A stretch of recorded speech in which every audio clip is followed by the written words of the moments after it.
Are you ready to create riches in your work and life? It's time for Shedding the Bitch Radio and TV, where you can discuss, debate, and get advice on how to discover and shed the bitches of fear, insecurity, self-doubt, and negativity, so you can realize your dreams and life purpose and create and accelerate the riches in life you deserve. So let's welcome your Ball of Fire host, Bernadette Boas.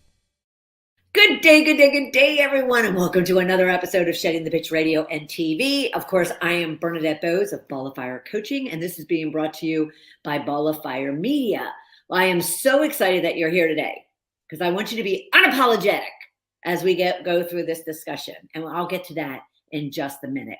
But I want to first thank all of our new and ongoing viewers and listeners. You've been absolutely fabulous each week, sharing and tweeting and posting and liking and subscribing, following, rating. And please continue to do that because your input provides additional eyes and ears into the program. More importantly, you have been providing us the recommendations for the topics that we talk about and the guests that we have.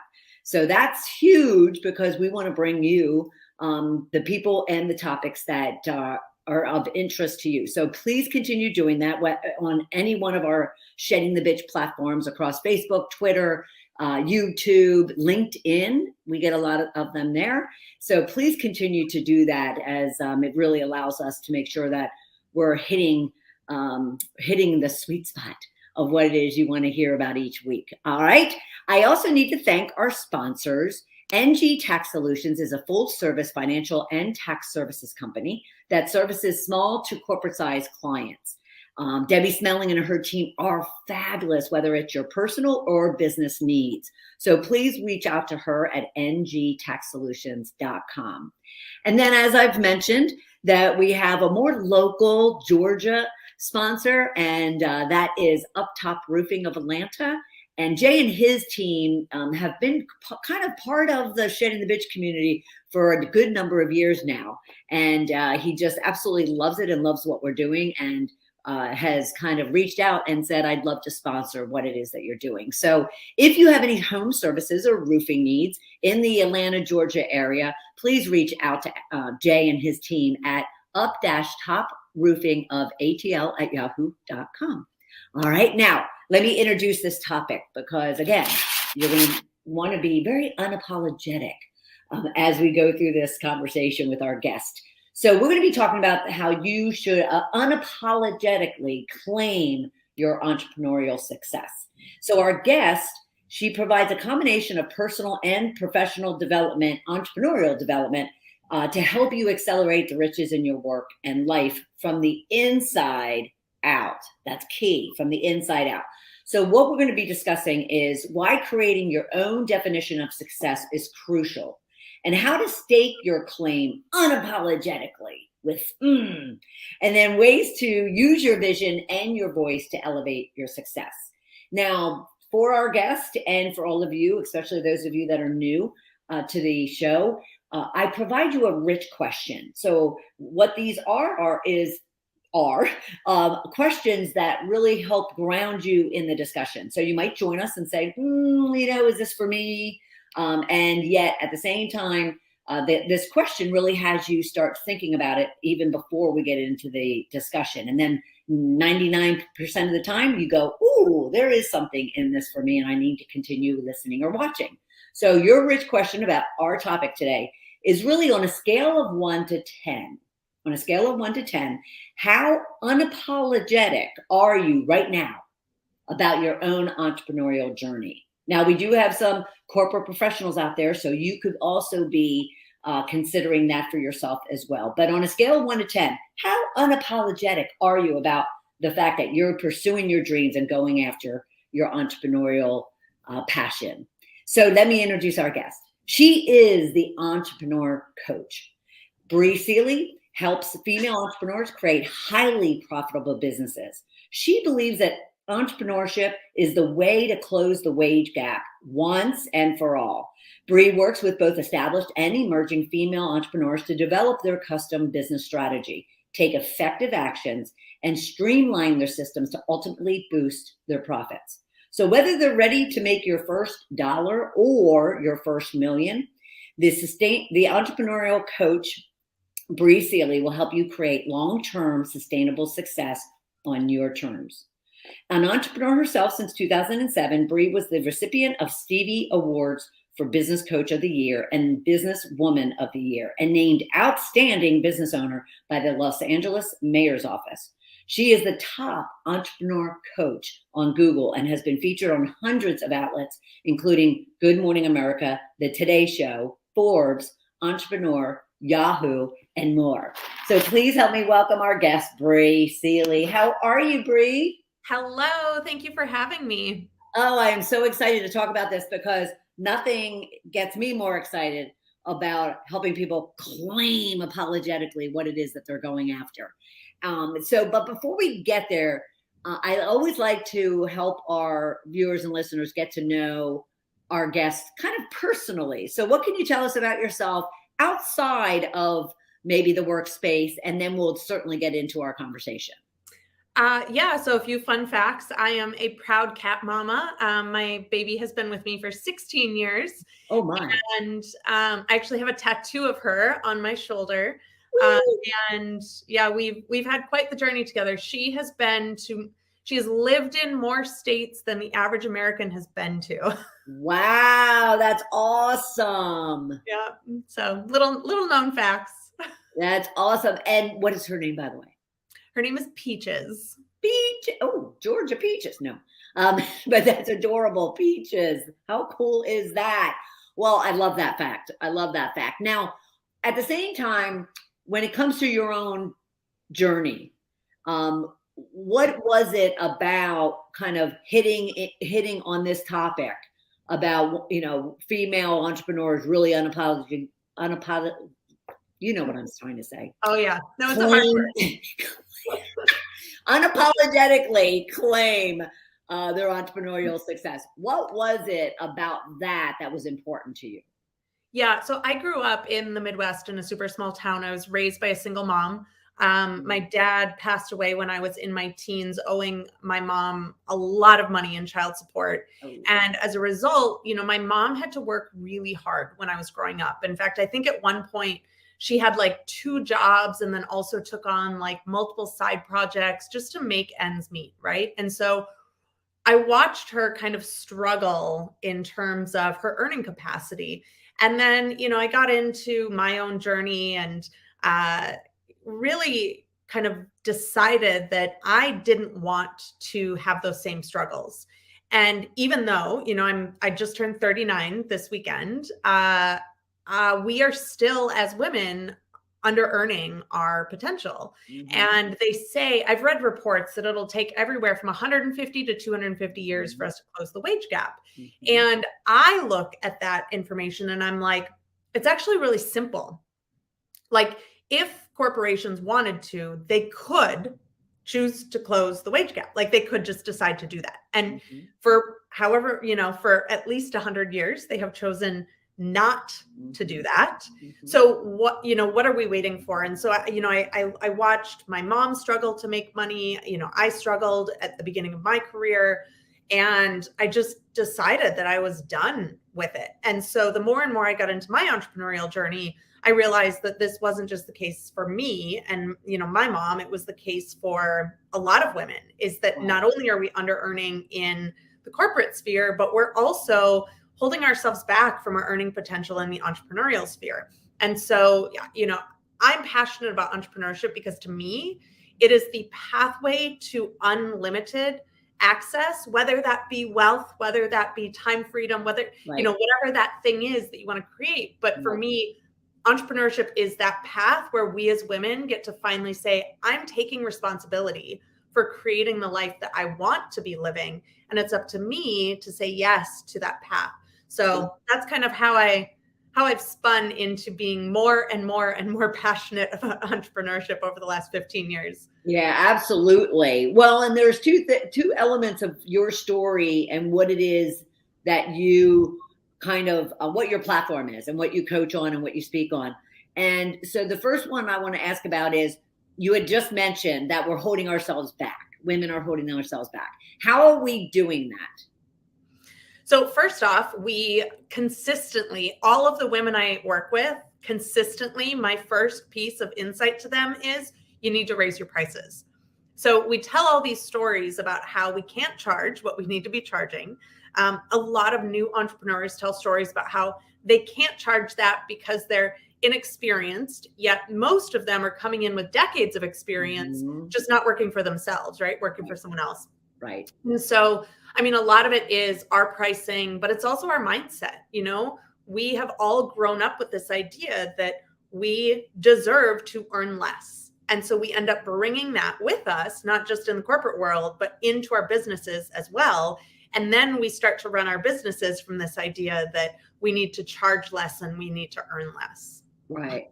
Well, and wouldn't you say pricing, it is mindset. It equals mindset. Whatever your mindset is, that's what you're pricing yourself at. Yep. You know, good, bad, or indifferent. And therefore, the focus has to be on addressing the mindset. I mean, that's a huge piece of what I work with women around in general is mindset and belief work. You know, one of my mentors wrote the foreword to my book, and what he wrote was, whatever you believe to be true becomes possible for you. So if you believe something to be impossible for you, then that becomes your reality. Yes. And so the interesting thing is, you and I, Bernadette, could both believe radically different things. You could believe that you're only worth 6 figures a year, and I could believe I'm worth 7, and we're both right. Right. So your beliefs definitely are the seed from which your results then begin to grow. Yep. Yep. It's so true. So, okay. So then the second part of this that I loved about your story is just the whole thing about entrepreneurs when it comes to, especially those that leave corporate and come into, you know, into entrepreneurship. And here they might be making very nice 6-figure salaries, and then all of a sudden kind of diminish the value they already had, like the benchmark that they already had. And they're already kind of, you know, negative, subtract. So what do you coach on, or how do you support your clients when it comes to using kind of where they already are from a corporate perspective, or maybe even from whatever experience they have perspective, to quantify it in such a way that helps them close that gap?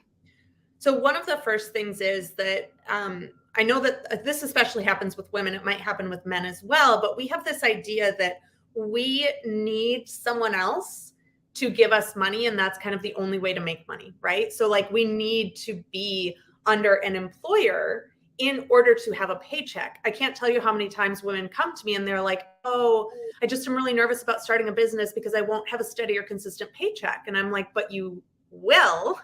It's just different because you don't have an employer giving it to you. Right.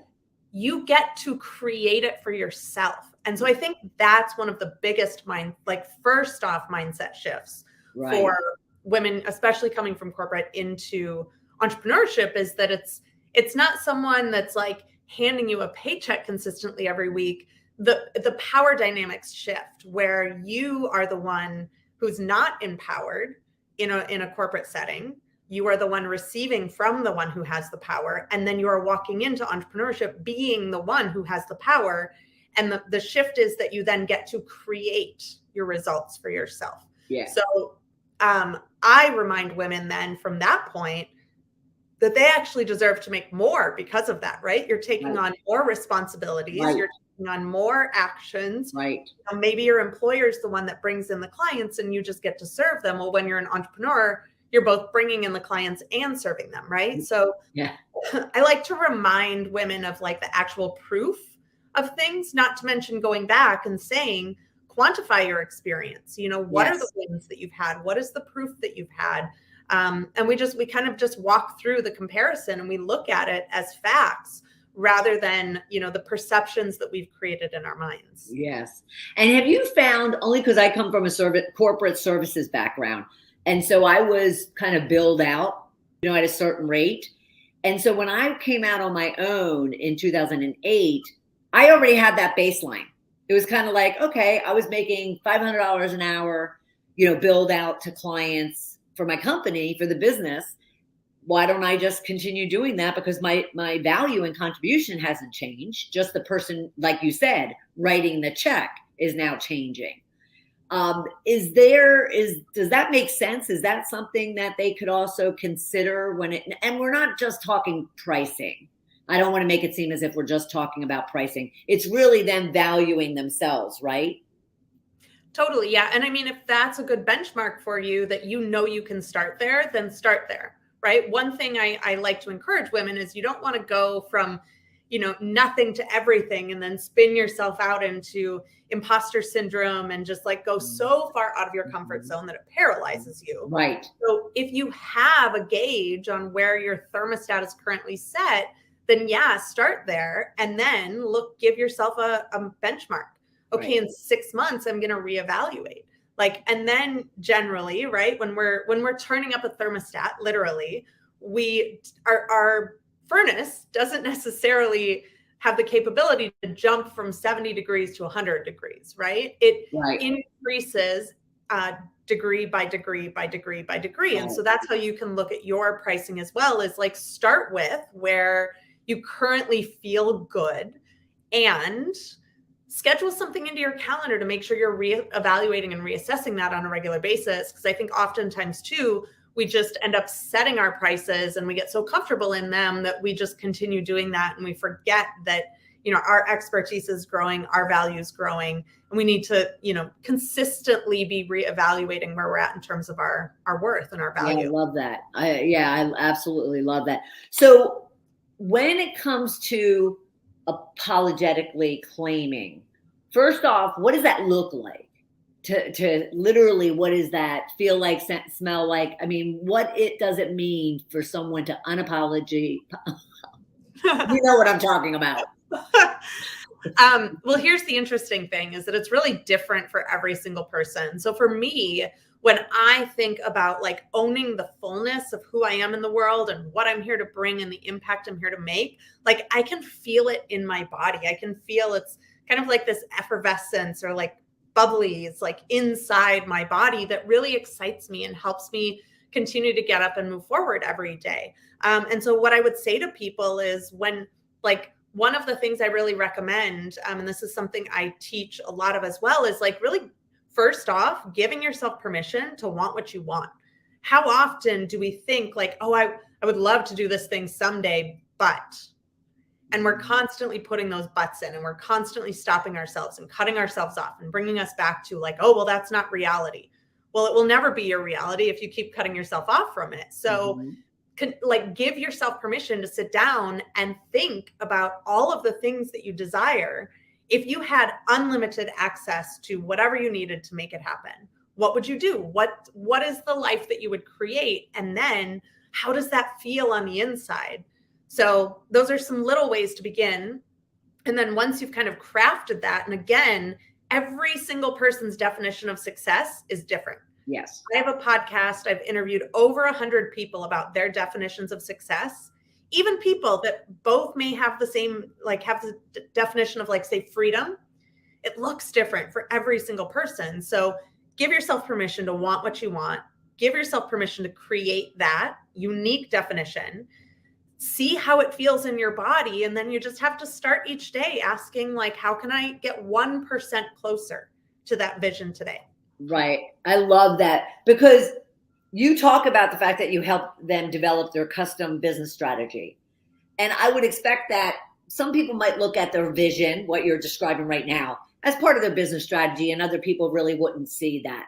But is that a big part of what you do with your clients, is help them get comfortable, being uncomfortable about defining what it is that they really want?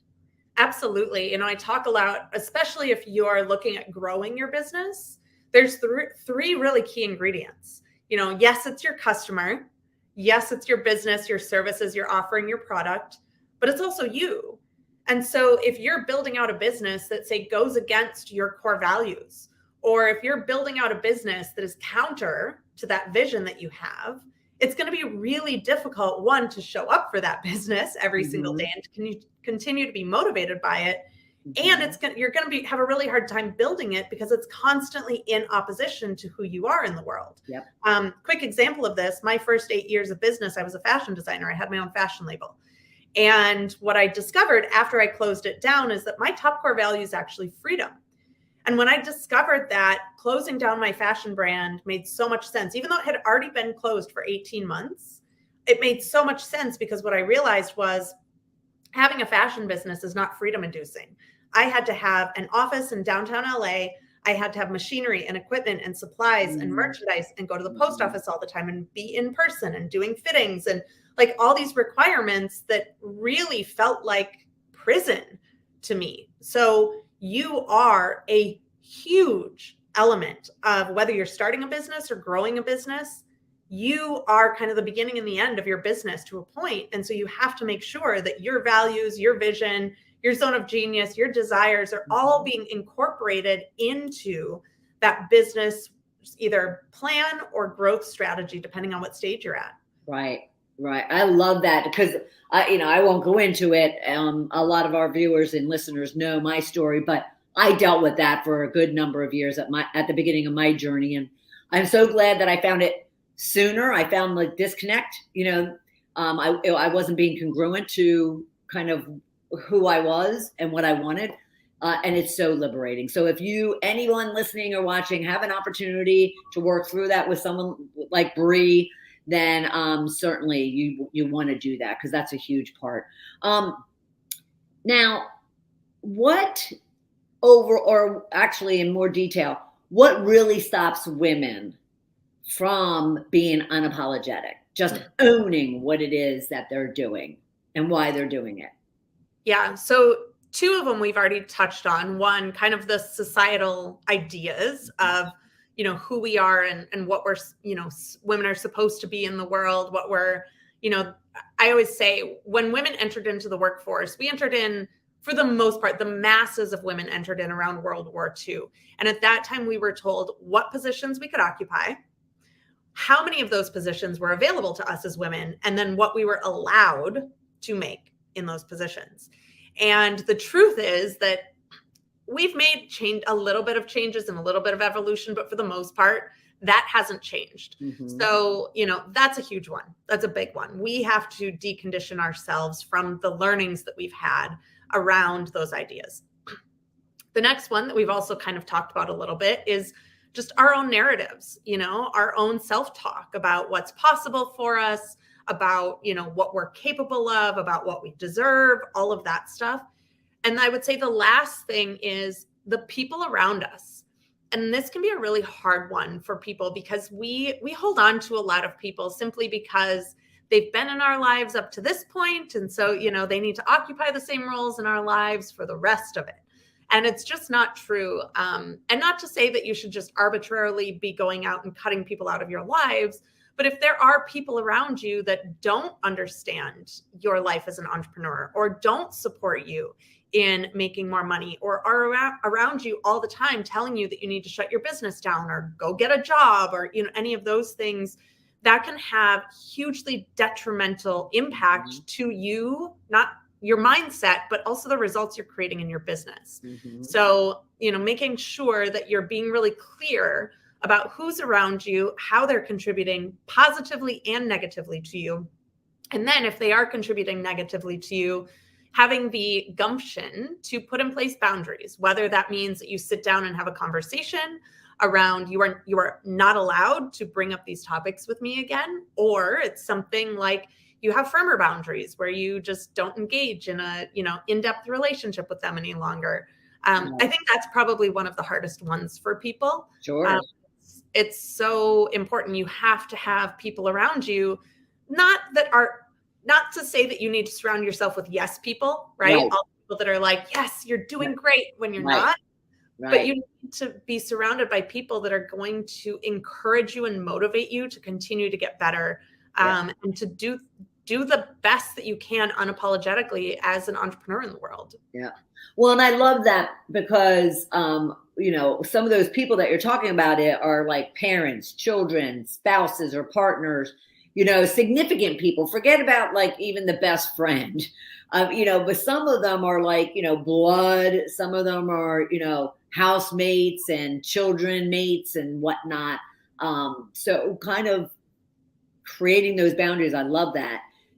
Or sitting down and having a conversation, because it's those people that so many people are like, they really sacrifice their unapologetically claiming what it is that they want because they don't want to hurt or miss expectations.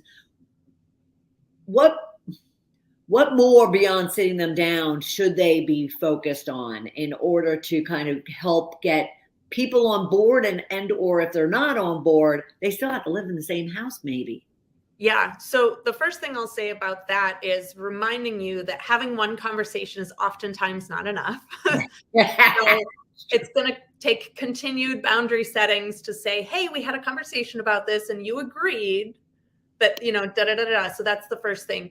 The other thing I would say too is that, oftentimes people are supporting us in the way that they want to be supported or based on the paradigm that they live in.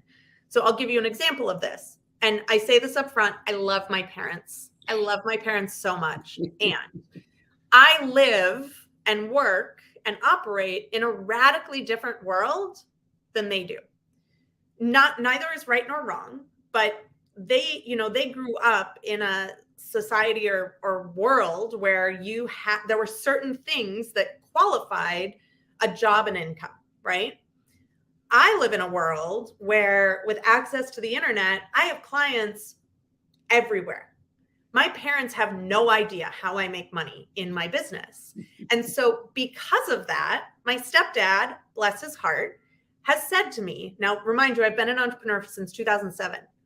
He said this to me as early as August of last year. So 6 months ago, he said to me, I really think that you should go out and get a job.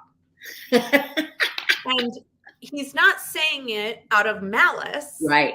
He's saying it because he literally doesn't have the paradigm to fully comprehend or understand my world or how I make money in my business, right? Yeah. So part of it is you also have to kind of disconnect a little bit and remember that what they're saying 9 times out of 10 isn't even about you. Right. In fact, most times doesn't even have anything to do with you. Right. So oftentimes if we can sit down with people and in that conversation say, you're not supporting me in a way that's helpful to me. And here's why. And here's how you can support me. A lot of people will show up to support you differently, but they don't know how. So if you can teach them or tell them how. So I sat down with my stepdad in August and said, you are not allowed to ever again bring up this conversation to me ever. And here's why. And I laid out for him. And since, knock on wood, the conversation has not come up again. And now my parents are supportive of me in a different way than they have been in the past as well. Nice. So don't just have the conversation around you're not allowed to speak to me this way. Here's how I would prefer to communicate with you, or here's the support I would prefer to receive from you, and then see if they're able to show up for you. Yeah. And isn't it too, though, because sadly, my father had passed away before I went out on my own. But he was an entrepreneur too, raised 12 kids. He was in corporate just like me for a long period of time and then went out on his own. But I could hear him when I started my business. I could hear him voicing concern because of the risk, because of the, instability initially, because he's just scared, so a friend or a family or a parent or a friend could just also be expressing emotions that seem as if they're kind of attacking or offending, but it's coming from a place of concern and fear.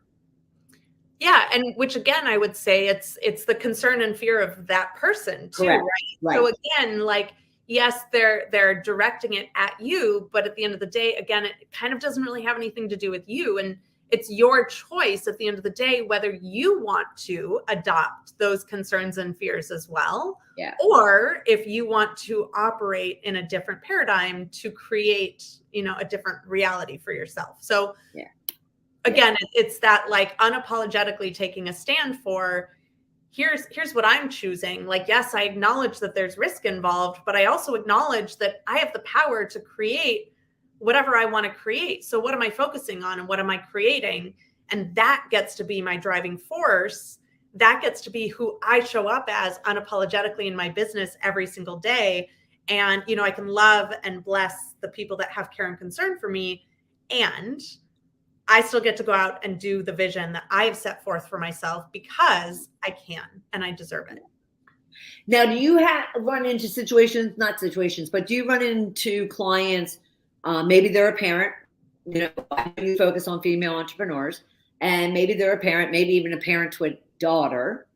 And so, kind of, do they recognize somewhat the responsibility to kind of ensure that they take a stand and they kind of work on themselves and unapologetically claim their entrepreneurial success as a reflection and an example to their young daughters? Absolutely. In fact, so I personally am permanently and just by choice child-free. But I actually love working with moms because I know that my work with them isn't stopping at them. Right. It's going to be modeled to their daughters. In fact, I was actually at an entrepreneurial event this weekend and daughters were invited to come. And there were 5 and 6-year-old little girls there who were like, yep, my mommy does this every single day. And this is the name of her business. Like 5 years old, they know exactly what is going on with their mom's careers. And same here, I would go to work with my mom at the age of 5. And so, I think it's really important that we do, as we're shifting this paradigm in the world, we're also shifting it for the generations that are coming after us. So I love working with moms because I know beyond a shadow of a doubt that work is going, 1 generation, 2 generations, 3 generations down the line. And for me, that's part of my legacy is like, I want to leave this world, especially for women, better than how I found it. And that's one of probably the easiest ways to do it. Yeah. I love that. It's your legacy. I absolutely love that. And yes, it's a huge way of doing it, right? If we can get women our age, our generation, and then their children, and then they pass it on to their children, then maybe that 150 years isn't as, the gap isn't as large as it is today. I love that. So what would you tell our listeners and viewers what they can do or what steps they could take, even like as we're talking? And remember, everyone, I gave you a rich question on a scale of 1 to 10. How unapologetic are you? So if you're down at like a 1 to 5, definitely be reaching out to Bri. And if you are, even 5 to 10, continue to reach out to Bri at the same time, because there's always something more to learn and there's more growth. But what would you tell them that they could start doing immediately to stop doubting themselves and to stop, and what I call even shedding their bitches, but also that they honor kind of all, the skills and the expertise and the experience and just the person that they are, so they can unapologetically claim their success? Yeah. So in terms of the doubt one, I would say I love looking for proof. And so when I'm bumping up against a doubt about myself, I really like to sit down and investigate, is this true? Right? Because we have this really bad habit as humans that when we think a thought, we just automatically believe it to be true. We just assume that it's true simply because we've thought it. Yet the majority of the thoughts that we have are the ones that we thought because of yesterday and the day before and the day before and the day before, that are honestly probably thoughts that were programmed in at a very young age that may or may not be true any longer. So I love sitting down with doubts and being like, okay, is this actually true for me? Is it true that I can't, have a quote unquote steady paycheck as a business owner? Is it true that I'm not qualified for this role? Is it true that I need to decrease my rates as as someone that works for themselves? And you really sit down and you don't just conjecture, right? Like you don't just assume or imagine, like you literally find proof about whether or not that's true. So for me, for example, is it true that you can't create a consistent salary for yourself as an entrepreneur? My first year in this business, I went from being unable to pay my rent to having a 6-figure business in under 9 months. Nice. And that's been my norm, right? Since I started my business, not the unable to pay the rent part, but although, there have been bumps along the way as well. It's what happens. But the other thing you can prove to yourself too is resiliency. Like, okay, so I believe that maybe I can't make rent or whatever. Resiliency, that's one thing that I will say that I've proven to myself over and over again as an entrepreneur is how incredibly resilient I am to be able to pick up when I face a bump or when I hit something that isn't necessarily what I wanted and continue moving forward. So that's the first thing I would say in addressing doubts is looking at, is this true or not for me? And then the other thing I would say too is like, go out to some of your biggest cheerleaders in the world and ask them. Like, ask them how they see you. Ask them how they perceive you. And this isn't the people that we talked about before that are telling you not to do things, right? Right. It's a different group of people. Yeah. Know your audiences, right? So go out and ask people their perceptions of you. How do they perceive you to be on the outside? And then how does that differ from the ways that you're doubting yourself on the inside? And then how can you begin to close that gap? Which one do you want to be living in? And then how can you close that gap for yourself? I love that. I actually went through that exercise back in 2010 with my 5 sisters and my mother over cocktails. Trust me when I say, be careful. You might get everything that you wanted and didn't want. But it is don't you find it for your clients to be extremely liberating for them? Yeah. And that exercise in particular, it's so fascinating when we ask people how they perceive us. Right. Because we look in the mirror every day and we see a certain version of ourselves. Right. And it's based on, like I said, for me, 39 years worth of stories and narratives and, all of that stuff that we've picked up along the way that other people just don't have that kind of like baggage with us that we have with ourselves. And they're able to see us in, I would say, almost a pure light. Yeah.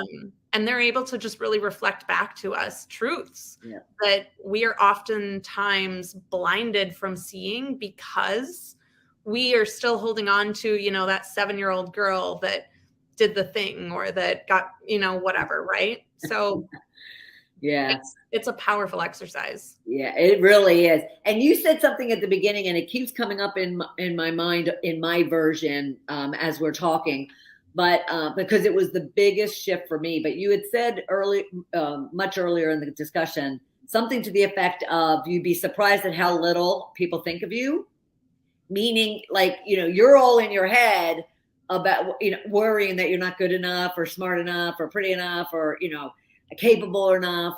And yet no one else is thinking it. Like no one else is spending time thinking about it. It's just, and I think that is so key in regards to, it sounds like the work that you do, because again, mindset is really, they have the skill, right? Your clients have the skill, they have the expertise. I mean, not to say that there isn't new skills, especially if they are becoming a new entrepreneur, that they need to learn, but they have what it takes. It's what's inside. Like you said at the very beginning of this, is you work with people from the inside out. Yep. So how do you do that? So, the first thing is obviously when anyone comes to me, we sit down and we talk about like, where do you want to be? Right. Mm-hmm. And we identify like, what is that point that you want to get to? And then where do you perceive yourself to be right now? Right. So this is where you are, this is where you want to be. What is that gap? And then what I'm particularly skilled at doing, one of my favorite things in the world to do is puzzle. In fact, I started a brand new puzzle this weekend. And so I love being able to like, okay, we can see the picture of where you want to be. We can see the picture of where you are now. How do we, pull out all the right pieces and configure them in such a way from now until that point so that you're able to kind of puzzle together the pieces to create that new picture that you want to see. And so strategy is just kind of a natural blame it on my grandmother. She started me puzzling when I was very young. Nice. And so it's just a very natural thing for me to, when someone tells me where they are and where they want to be, it's like my mind just clicks in and is like, here's how we're going to get there. Right. And like, there's a lot more information that I gather as well, but it's really like, we start off with like a big assessment of, where all of the information I need to know. And then we put together a plan and a strategy. And then, I work with people either if they're new entrepreneurs for 6 months, if they're established entrepreneurs for 90 days, to then like be building out that strategy, that vision, so that at the end of our work together, if they're new entrepreneurs, they can say they've launched their business and they're starting to, see profits. If they're established entrepreneurs, that they've executed the growth strategy and that they're starting to see momentum. So it's fun. I get to see the results of people's visions like in real time. And it's really cool. And my clients create results that some people would think are just bananas. Like I just helped a client last week strategize her business. I think her first year in business was like $250,000. We just strategized her first $10 million year. Like, nice. And I had a client last year who launched a dog treat company, and within 6 months had done like $13,000 in profits. Oh wait, did I say 6 weeks? Within 6 weeks, she'd done $13,000 in profits, and like insane things and women getting to like be themselves, right? Unapologetically, like the dog treat lady. She originally was going to start an events-based company, and then she was like, I don't really want to be working with people. I'm like, well, what brings you joy? Like, when are you the happiest? And she's like, honestly, when I'm with my dogs and when I'm in the kitchen. And I was like, okay, well, what if you were to try this? And she is so happy. She was an RN before. She's like, I think she's making more money now than she was as an RN. She's so happy. Like, I don't know. I don't think work should be a terrible place. Like, right. I think that we should have the opportunity to be ourselves unapologetically and create the successes that we want unapologetically. Yeah. And I love it because everything that we're talking about too is so transferable over to those corporate professionals that are also part of our community, because it's whether you walk into someone else's office building, or you walk into your own business, virtually or not virtually, we deserve to be ourselves, and we deserve to love what we're doing. So whatever time we're spending at work is just as enjoyable as what we're doing in life. Well, and luckily, I think kind of for one of the first times, like employees have the upper hand right now. So, if your company doesn't want to let you be yourself unapologetically, if they don't want to pay you well enough, there is another company out there who will. So, give yourself permission to want what you want and to go after it.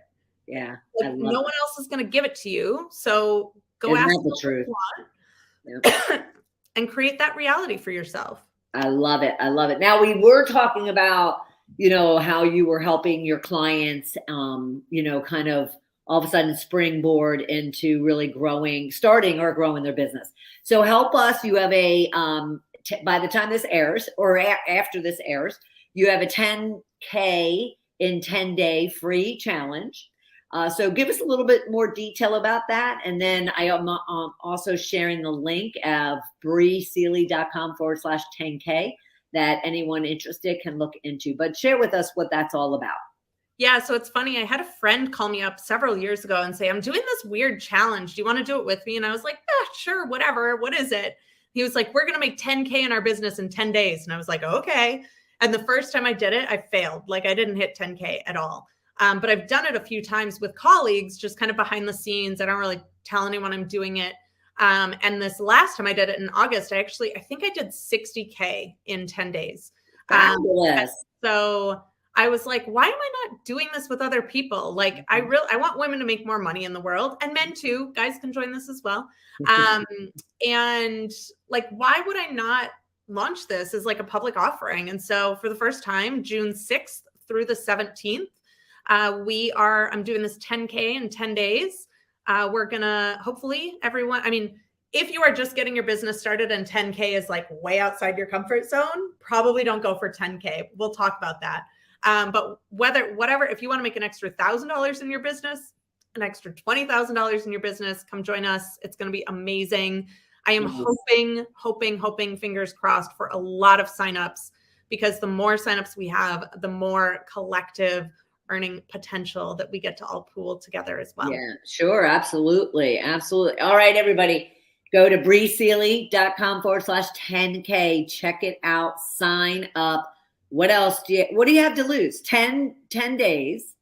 And you could be springboarding your business and accelerating your business toward the direction you want it to go. And she'll be there to guide you along the way, which is always, it's great to have someone like herself in your circle. So definitely also, if you would, go to briseeley.com and just check her out overall, and see if there's something that she could do for you to help you kind of really take your business to the next level, or even kick off the business that you've been considering and thinking about. Bri, this has been fabulous so much. Thank you so much for being part of the program. Thank you. This was lovely. You're a great interviewer. Oh, thank you very much. Thank you. Thank you very much. Thank you very much. All right, everybody. Again, briseeley.com. And also follow her on Instagram, Bri Seeley. She makes it really easy for us, everyone. And then to check out her 10K in 10 days, go to briseeley.com/10K. Thank you, Bri, and we'll talk soon. Yes. Thank you. You're welcome. And for everyone else, thank you so much for being part of today's show. Again, Shedding the Bitch Radio and TV broadcasts across all your podcast streaming services, on YouTube, and on Facebook, on our Shedding the Bitch Facebook page. So each and every week we bring you top of mind topics and guests for women around the world who are really wanting to shed their bitches of fear, insecurities, and negativity so they create riches in their work and life. And at any point in time, we'd love to hear your comments, suggestions of topics and guests, and just overall what you need from us in the Shedding the Bitch community. All right. I'm Bernadette Boas of Ball of Fire Coaching. I will look forward to seeing you right back here next Tuesday at noon Eastern Time. Take care, everybody. Bye. Thank you for taking part in Shedding the Bitch Radio and TV with Bernadette Boas. We would love to know what your biggest takeaway was. Go to Shedding the Bitch on Facebook or YouTube and leave a comment. You can also subscribe to the show on Apple Podcasts and YouTube so you don't miss a single episode of the show. And with your input, we can help other powerhouse women just like you find the show and decide if it's right for them. Learn more about Bernadette at balloffirecoaching.com. See you next week.